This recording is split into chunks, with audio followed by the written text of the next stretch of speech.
Mr. Martin. Monsieur Martin.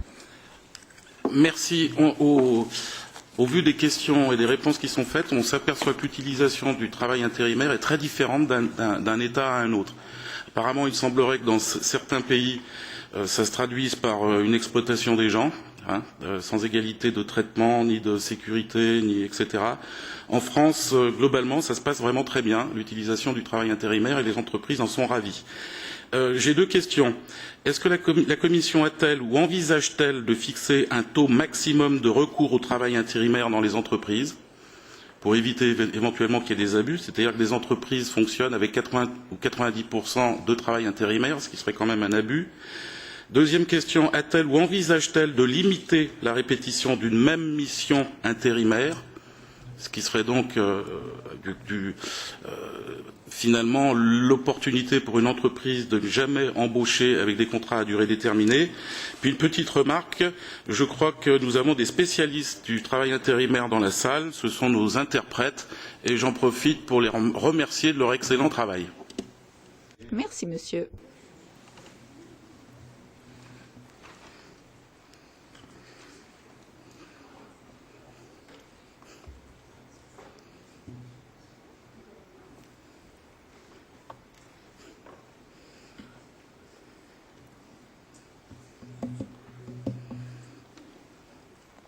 Ça mange pas. D'abord, la première question de la députée italienne. Je dois être clair. Sans les dérogations, il n'y aurait pas de directive. Donc ça, c'était la situation en 2008. Sans les dérogations, il n'y aurait pas de directive.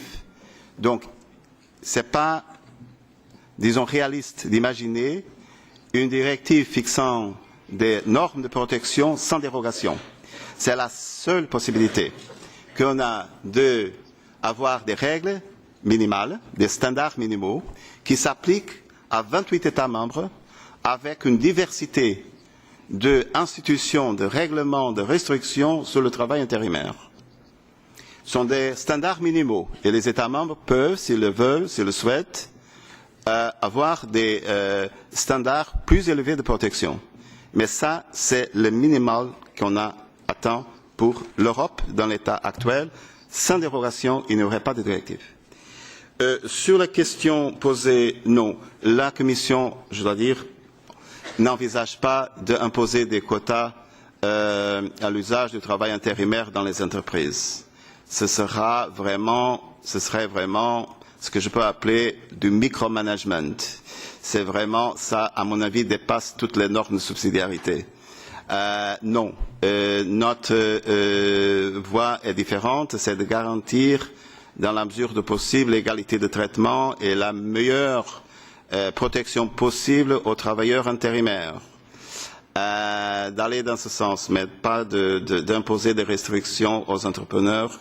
Nous n'allons pas dans ce sens.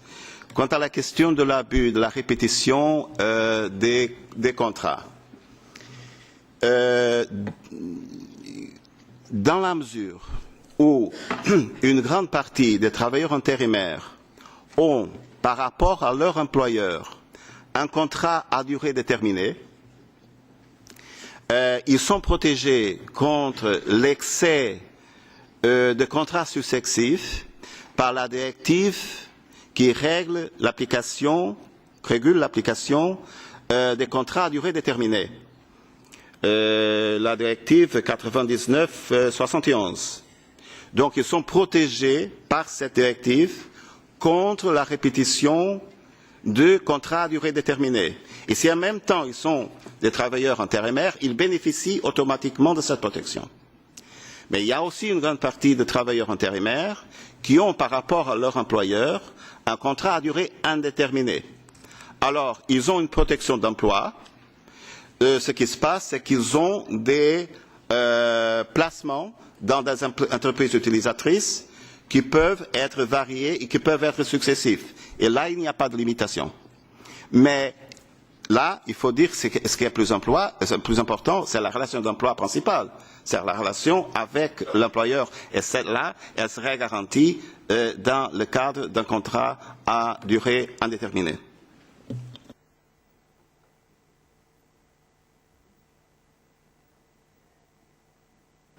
Thank you. Now the question from